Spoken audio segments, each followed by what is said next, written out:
All right, so I'm going to talk about how I would hit 300K per month if I had to start over again. And we're going to jump in on the screen right now. And yeah, so, this is how I would hit 300K per month again if I was restarting. If you guys have been following my channel, you'll know that's what I hit. I hit 300K per month in my main business. In my second business, I scaled it to like 100K per month very quickly in about 3 months. So yeah, I've done this a few times, and here's exactly what I would do if I was to start over. So the first thing I would do, guys, is I would choose a business model. Okay, so here's the thing about the business model. Everyone is going to say that their business model is the best. Maybe it's an agency, or maybe it's a high ticket drop shipping, or maybe it's starting a coaching business, or well, I mean, what are all the offers out there? There's so many different make money online offers out there, right? Starting a personal training business or whatever. It doesn't really matter. They all work, right? All the business models work. It just depends on if they're a good fit for you and your personality, right? So there's some business models that just aren't a good fit for you and your personality. I remember I tried Amazon FBA, for instance, and I think I think I tried it at a good time. I think I was doing it around like I first started looking into it around like 2015, 2016. And so I got into it at a good time, but I just didn't like it, right? Like it was a really good time to get into Amazon FBA. People were making money left and right, but I just didn't like it. I just thought it was really boring. I didn't like talking to, Chinese manufacturers and trying to negotiate and hassle with them or haggle with them. I didn't like doing, spending all my time doing product research. I didn't like spending all my time doing logistics and making sure that, we had enough product to get through a holiday or some BS like that. I just didn't like it. Just didn't like it, right? It wasn't good fit for my personality. But with that being said, can you make money with Amazon FBA? Of course you can. Of course you can make money with Amazon FBA. You can make money with any of the business models. But with that being said, here are the business models that I think are the best. Okay. So the first is a coaching slash service business model. You could do either one of these separately, coaching or service, or you could do a hybrid. So typically for the average person, it really does depend on your situation, but for the average person, you probably want to start with a service business, okay? As it's easier to sell, right? Service business is essentially done for you. So somebody has a problem and you solve the problem for them. You basically just do everything for them. So maybe their problem is getting leads. You get them leads, right? You literally do the work and you send them leads. Maybe their problem is starting a successful Instagram. I know a guy who has a super successful Instagram business, and he literally just basically does all the work for the client. The only thing the client has to do is like record the videos and record the content, like record, take pictures of themselves and do the videos and stuff. Everything else he takes care of, right? So that's a done for you business. Now, that's much easier to sell because it's a lot more attractive to somebody else. Think about it. The closer you can get to an easy button, like them just pushing an easy button and their problem is done, it's just solved, the better, right? The closer you can get to that, the easier it is to sell. It's almost like, a pill, right? Like you just take a pill and all your problems are solved, right? That's what you want to try to aim for. And that's going to be easier to sell. But realistically speaking, there's many problems out there that either A, can't be solved with a service, or B, they can be solved with a service, but it's not scalable. So you could only maybe work with like one or two clients at a time. Okay. So a lot of people will start off with a done for you, service business essentially. They might also start off with a hybrid. So it's like part service, part coaching. So it's part service and then part education. So you kind of catch the first few fish for them, but then you teach them how to fish after that, right? So a lot of people will do that. And then a lot of people will typically transition into coaching, or they might just start off with coaching. Now, coaching is more done with you, and this is a lot more attractive for the seller, right? This is a lot more attractive for the business owner. If you know people who run agencies who sell services, they're all super stressed out, and they all kind of hate their life. Okay, it's just a fact, right? When you try to scale an agency, you're just going to hate your life because it's just a nightmare to scale an agency because it's really hard to help a lot of people when you're basically doing that much for them. And I would actually argue that a hybrid coaching slash service business is not only better for the seller, but it's actually better for the buyer too, because you are catching the fish for them initially. So you show them that it's possible to catch the fish so that all their excuses in their brain, they just can't possibly have them. And then you teach them how you caught the fish, right? So that's kind of what we do in our business. We do kind of like a hybrid, right? So we do a little bit of service and we do some coaching as well. Now, you can actually go straight into coaching depending on your niche. A lot of people do this. For instance, I'll just give you a couple examples. I have some clients that were already, IT professionals or cybersecurity professionals, or they were tech sales professionals, and they're already making like 6 figures a year. And they can just go straight into coaching. They don't have to do a service business, and they can just coach other people on how to get into IT or how to get into cybersecurity or how to get into tech sales, etc. So you don't necessarily have to start with a service business, but depending on your offer, a lot of the time people will start off with a service business, or they'll, if you have a hybrid offer, you'll start off with more service, and then you'll slowly just get rid of the services that are not scalable as you get more and more clients. Right, so that is a really good offer. Now, another really good one is kind of a build and release offer. And this is where you begin by providing the service, then gradually teach clients to do it themselves, making them less dependent on you. In some cases, you can kind of combine this with a sort of like a percentage. If you are going to do a service business, in some cases, I think like a lot of people call this growth partner these days. Like that's kind of what it's called, but it's a type of service business. What you can kind of do is get a percentage of the person's revenue or something like that.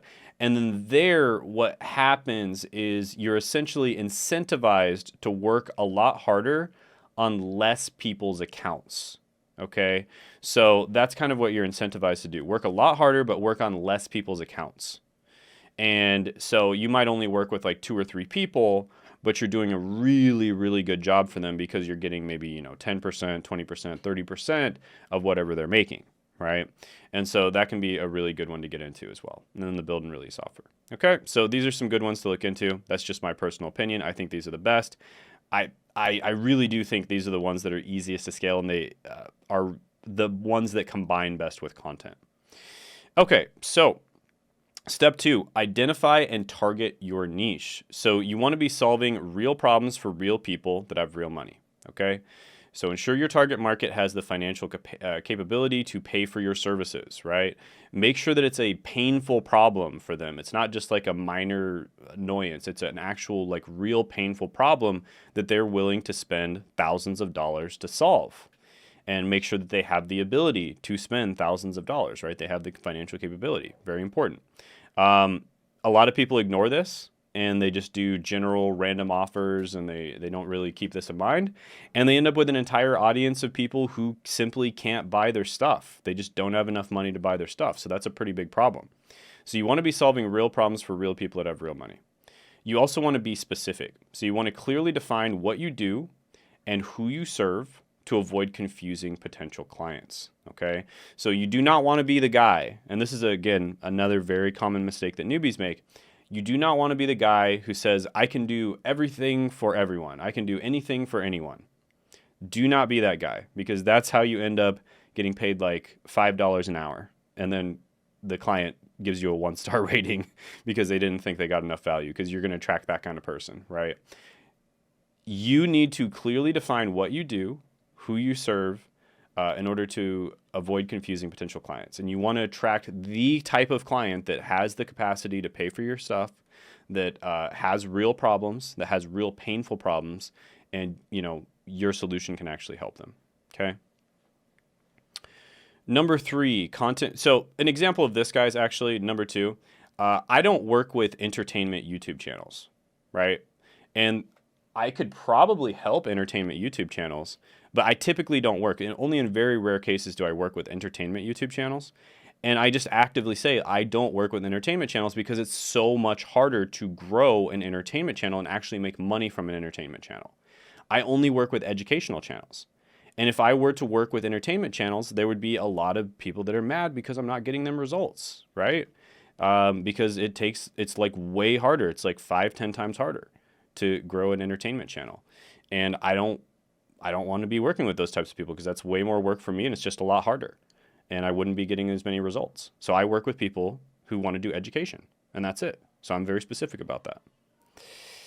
Okay, so 3, content creation and outreach strategy. So a lot of people start with cold messaging, and you can do it if you want to, right? You can do it if you want to, but I recommend that you actually skip cold messaging and you focus on content creation instead, because I have seen people who start off with, cold emailing or cold DMing or even cold calling. Cold calling's usually pretty good, but it's a lot harder. But cold email, cold DM, and it takes them like 9 months, a year and a half to get their first client. I guarantee you, if you spent that same amount of time just simply making content, you would have gotten your first client like way faster. We're talking like maximum a few months in. Okay. So people think that, cold messaging and stuff like that, you're going to get your clients right away. And in many cases, you're not. So I actually recommend just going straight to content creation and building yourself a personal brand. And then even if you do cold messaging or, cold emailing, cold messaging, cold DMing, cold calling, etc., afterwards, the fact that you have a personal brand is going to make it much more compelling for them to work for you. Because you have a personal brand. They feel like they know you. They feel like they trust you. They feel like you're an authority and you're posting good content, you're giving them value, so they're much more likely to work with you, right? 30-day challenge. So upload a video. This is what I would do, guys. I would upload a video every day for 30 days to test and iterate on different ideas and formats, okay? So I'd test out different ideas that I think would be really good for the niche, and I'd also test out different formats. We're talking to-dos, listicles, how-tos, etc. Right? I'd test out different formats and see which one works. And then redistribute your content. Share your YouTube content on other platforms. In some case, you actually would upload that content natively on other platforms.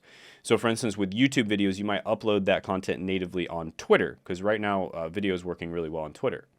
So you share your YouTube content on other platforms, Instagram, Facebook, TikTok, Twitter, etc., and also through a newsletter. So you redistribute the content that you're already making. Doesn't take that long to redistribute the content. There's systems that you can do. I've talked about this in other videos where you can actually redistribute the content without putting too much effort into it. So you basically just make one piece of content and then you turn that piece of content into like 30 other pieces of content, okay? And then simple yet effective sales funnel. Okay, so the most simple sales funnel you could possibly use, and this is surprisingly effective, believe it or not, is just a Calendly link, okay? So you literally just use a Calendly link and then you just ask the right questions in the Calendly link to make sure that they're qualified. And yeah, that's how I started off on this channel. I just threw up a Calendly link and I was able to get a bunch of sales, right? So this channel, I got to 30K per month in 1 month. Right? It was literally, I did a 30-day challenge. I got to 30K per month, right? So initially use a simple Calendly link for bookings to understand client needs and conduct market research. The Calendly link is also great for conducting market research. And I would get on the call with just about everybody, even if they don't seem like they're the perfect client. I'd still get on the call with them just to, again, you're getting free market research here. And there's a small chance they might even buy. So you might as well do it. And then, yeah. So you can also do a very simple VSL, or you can just do a Calendly link. So the VSL, I can kind of show you kind of an example of a very simple VSL. Basically, you can do a super, super simple VSL where you essentially just kind of record your screen and you just like have a Google Doc on the screen, something like that. So my friend Bass has a really good one, Millionaire Consulting. Let me find his VSL. So a lot of people overthink the VSL, and yeah, you don't necessarily need to do that. So this is a $50,000 mastermind, and here's the VSL. It's a Loom video with a Google Doc. and it's 6 minutes. That's his VSL. Okay. So yeah, I think you guys probably understand what I mean now. Like, you do not need to overthink the VSL. You can check this VSL out if you want to kind of, see what he does. Basically, he just talks about the deliverables, right? He just very logical, talks about the deliverables. And this type of stuff works especially well if you're targeting like a B2B sophisticated audience, because sophisticated audiences, you don't need to make super fancy VSLs that, are designed to hold the attention of someone who has the attention span of a goldfish. You can make other types of content and they're still going to pay attention because they're smart, right? And they can actually focus on stuff as long as they see the value. Okay. So very simple VSL or just a straight up Calendly link. That is a simple yet effective sales funnel. All right. Selling and building the program. So another thing you want to do is sell before you build. Okay. So let's just say you're doing a coaching program. Offer the coaching program and build it as you go along based on the feedback and needs of your clients. So let's just say I were to launch a coaching program on how to get a software developer job or how to get a technology sales job, right? Let's say I'm a technology sales guy and I launch a coaching program on how to get a technology sales job. I'm gonna basically, the first people that enroll in the program, I'm gonna be doing a weekly training with them. And every single week, I'm gonna be building the training based on questions and feedback that I get from them. So I'm gonna be building the training weekly, then I'm gonna be recording the training every single time I give it to them. And then I'm going to be working very closely with them to make sure that I get them results, because there's always, there's the objective truth and then there's what actually gets people results. And those aren't necessarily the same thing. So like the best way to get clients, for instance, there might be an objective best way to get clients, but for some reason people don't like to do it. For instance, cold calling. Maybe cold calling is the best way to get clients, but people don't want to cold call. And so therefore they hate cold calling and they're not going to get results because they're just not going to cold call, right? So maybe there's another type of getting clients that they like a lot more, right? And then that's what you want to teach them, okay? So you're not going to be able to figure these things out, what actually works in practice, until you just work with people. You just got to work with people and then you'll figure out what works.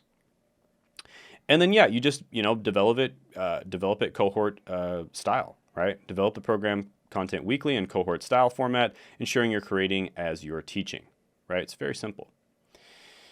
Okay, and by the way, you want it, guys, I have made the mistake of building before I sell before, and it is one of the most painful lessons you will ever learn, because I spent over 3 months of my life building a program that I thought I was so smart. I was like, nobody else has done this. I'm so smart. I'm going to sell this. I'm going to become a millionaire. And I think I ended up making, in the first few months, I made like 10,000 from it. And then in its lifetime, I think I made like 30,000 or something like that. But this program absolutely bombed. And I spent over 3 hard months building this program.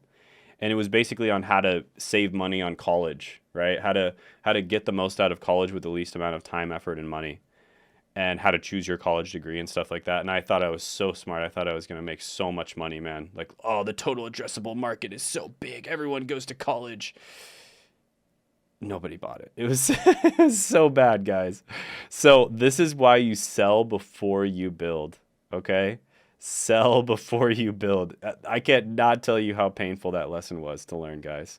Sell before you build. Make sure that you have proof that there are people that want to buy it, and then build it. Next, 6, focus on client results. Goodwill over money. Prioritize getting clients excellent results, which will lead to testimonials, case studies, and referrals. You guys want to know what compounds way faster than money? Goodwill, okay? Goodwill compounds probably 10 times faster than money. And this is why guys like Alex Hormozi, for instance, were able to grow so fast on YouTube and other social media platforms, because he had this whole I have nothing to sell you thing, which of course now he does have stuff to sell you, of course, which I anybody with higher than 90 IQ could have told you that was going to happen. But yeah, I have nothing to sell you. I have nothing to sell you. I have nothing to sell you for like what, 2 years, something like that. And he was able to absolutely blow up on social media. Plus, he gave a lot of value. Like his content was incredibly valuable. And the reason he was able to blow up so fast is because goodwill compounds much, much faster than money. So he was able to build up like $100 million worth of goodwill, with probably millions of people around the world. And if he had, monetized that entire time, maybe he would have made like $10 million. But because of the goodwill that he built up, now he's able to, get a lot more deals with people who want to sell their companies or sell parts of their companies to him. He's able to invest in things like school. So goodwill compounds way faster than money, guys. And you really want to prioritize getting your clients excellent results. And I'll be honest with you, the kind of like information space online it's very new, right? It's a very new market. Like this hasn't happened for that long. And I think that in the last 10 to 15 years, like maybe 10 years ago, it was all about marketing, right? Nobody cared about getting results. It was all about who could do the best marketing. And in the last few years, thank goodness, the market has matured. It's gotten more sophisticated. And it has kind of evolved into like who can actually get people results, right? Because if you think about it, every other business, yeah, the marketing's important, but getting results is more important. I mean, if you were to go to a restaurant and you ordered a sandwich and they sent you out like 2 pieces of bread with, some like, I don't know, like some ketchup in between them, and that was your sandwich, you probably wouldn't go back to the restaurant because you didn't get results from the restaurant, right? So it's like every other business out there is like, you absolutely have to get your clients results. Whereas, the info product space, it wasn't like that 5 years ago, but it's starting to get there. So focus on getting your clients excellent results. This will lead to testimonials, case studies, and referrals. And then use testimonials, okay? Leverage client success stories to attract more clients. When you get results, do not be afraid to absolutely pound it into everyone's brain that you get results, right? I mentioned that in almost every video. I've talked about, how many testimonials I've gotten, how many people I've helped. I've helped, 4 people get to the 8-figure mark, 8-figure per year mark. I've helped 15 people, over 15 people get to the 7-figure mark, 7 figures per year mark. And I've helped a bunch of other people get to a full-time income, right? So I talk about my results, and I'm not afraid to do that because I'm actually spending time getting my clients results, and I'm going to brag about it, right?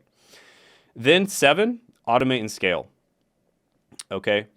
So ensure content is redistributed across platforms in an automated or semi-automated way to maximize reach without extra workload. So this is when you want to start hiring people. You want to start utilizing things like AI, things like automations like Zapier, Airtable, that kind of thing. Things where, all of these processes just automatically happen. Raw, authentic content. Create content with minimal editing to maintain authenticity and ease of redistribution. This is another thing you can do. So you can kind of do either one of these or both of them. But the big thing here is, this is something that happens to a lot of business owners, is they get a little bit too busy. Like content creation, if you're trying to make every video a freaking masterpiece, you're going to get really busy. And, if you look at some of the greatest of all time in just about any form, like let's just talk like music, right? The Beatles, they came out with some of the greatest music of all time. They were only together for about, I think, like 5 to 7 years, and they came out with just tons of albums and incredible albums, right? Legendary music. And they did it because they just executed fast. They just shipped fast, right? And you want to be doing the same thing. You want to be creating raw, authentic content where you're not overthinking every little freaking thing. You're just taking action and you're executing fast, okay? And then you want to automatically redistribute that content in an intelligent way across other platforms. I have other videos on the channel that you can check out to see exactly how to do that, okay? Then you want to, and if you want to get really scientific about that, and if you want all of this just explained in much more detail, book a call with me. Links in the description and the pinned comment below. Number 8, understand audience differences. So there's a big difference between B2B and B2C. Now, this is something that you probably want to think about at the very beginning, to be completely honest. But with that being said, when you're creating content, you never really know what type of audience you're going to attract. Okay. You could attract a B2B audience, and you could attract a B2C audience, or you could attract kind of like a middle of the road audience. I call that kind of like a B to entrepreneur audience. That's what I call it, where they're like, maybe they've started a business, maybe they've made a few sales, but it's not quite like a full-time thing, right? They can't do it as their full-time thing yet. So when it comes to B2B, time and convenience are priorities. Okay. B2B audience, they don't care that much about money. They're not that money sensitive. What they care about is time and convenience, right? They want things that save them time and are convenient. And convenience, the way I like to think about this is just energy, emotional energy, right? I already have a lot of headaches I have to deal with. I don't want more headaches. I want convenience, right? I want less headaches. Okay, so simple VSLs work really well for this. Okay, simple VSLs, like kind of like the Word doc that I showed you before, right? Just a super simple VSL like this. B2C, more money sensitive. Okay, so this typically does require highly edited, engaging content, retention editing. You can get away with not doing retention editing. You can do minimalist style content with B2C. I've seen it work. Sam Sulik would be an example of that. So Sam Sulik clearly has like a B2C audience. Yeah, you can get away with just doing a, B2C like minimalist content here, because that's exactly what Sam Sulik does. He has a B2C audience, probably like younger men, and he crushes it. So you can definitely get away with doing that, but it typically works a little better with B2B or B2C sophisticated, like a sophisticated B2C audience. Okay. And then 9, hiring and team building. So I guess I kind of mentioned this in the one before, but yeah, you'd kind of do 8 and 9 around the same time. But yeah, hiring and team building. You want to hire from qualified pools. Freelancers, current employees, business owners, as they generally have proven discipline and value. This is what I prefer. I prefer hiring freelancers, current employees, or business owners, as they generally have proven discipline and value. It's kind of just one of those things where if you think about how the economy works, money is typically like the way you make money is by giving value. Of course, that's not always 100% true. There's some people that make a ton of money and they don't give much value, right? But of course, you're going to hyper focus on the exceptions to the rule. The general rule is when you give value, you make money, right? It's just like that's the general rule. That's how the economy works. And so generally speaking, people who are already making money, aka freelancers, current employees, or business owners, they have proven that they know how to give value. And so they can give value in that context. They could probably also give value in my business. So I like typically hiring those types of people. With that being said, consider ethical implications. Be mindful when poaching talent from other companies. Never, ever, ever poach talent from a friend, okay? Do not ever poach talent from a friend. That is super frowned upon. You are not going to get invited to any parties if you do that. Yeah, I'm just going to leave it at that. So, yeah, document your journey. While you're doing all of this, whatever business model you're doing, document your freaking journey, guys. Build in public. Share your process and your learnings openly, whether you're an expert or a learner. Engage with your audience. Use your journey to connect with and grow your audience. Use your journey of building your audience to network with people. There's just so many positive things that come from putting content out there. You attract like-minded people. These people might end up being your best friends. They might end up being business partners. They might end up being your employees later on. Like almost everybody who has a big following will hire from their follower base. They'll literally hire people that are, that are like their subscribers basically, right? And those are some of the best employees you can possibly have, okay?